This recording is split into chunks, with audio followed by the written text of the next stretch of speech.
ขอเสียงตุ้มตุ้มเป็นจังหวะเด้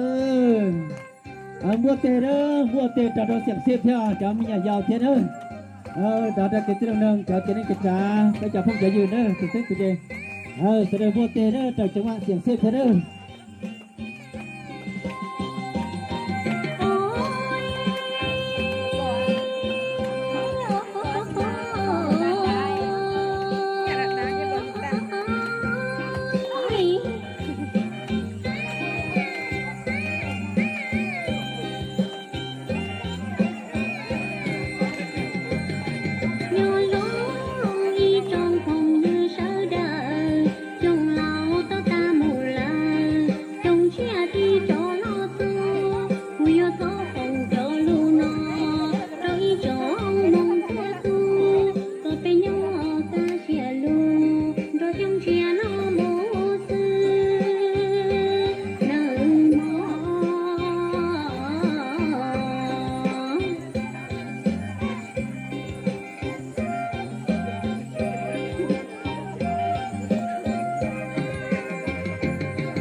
รัวเถอะนะ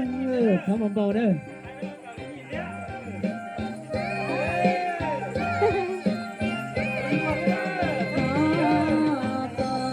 รวมทีชนะเชียร์ได้รวมทีชนะ